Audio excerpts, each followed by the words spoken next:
ഇന്ന് കർത്താവ് നമ്മളോട് പറയുന്നത് വചനം ഒന്ന് മനസ്സിരുത്തി എല്ലാവരും ഒന്ന് ശ്രദ്ധിക്കണം കേട്ടോ. നമ്മൾ ഇത്രയൊക്കെ ദേവാലയത്തിൽ വരുന്നു, ഇത്രയൊക്കെ പ്രാർത്ഥിക്കുന്നു.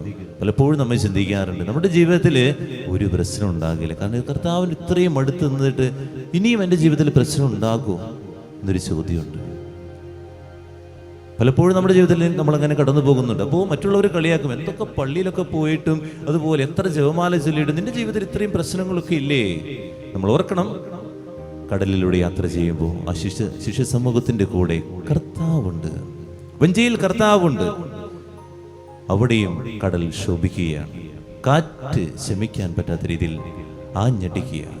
പക്ഷെ നമ്മൾ ഓർക്കുക, നമ്മുടെ അമരത്ത് കർത്താവുണ്ട്, നമുക്ക് വേണ്ടി സംസാരിക്കുന്ന കർത്താവായിരിക്കും.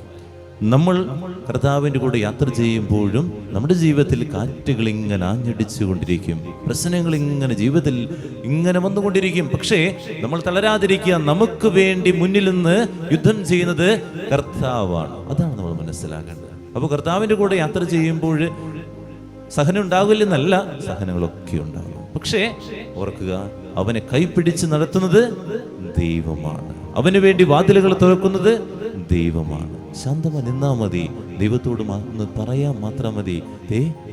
നശിക്കാൻ പോണുണ്ടോ? അവൻ എഴുന്നേറ്റു, കാറ്റിനെ ശാന്തമാക്കിയെന്ന് പറയാം.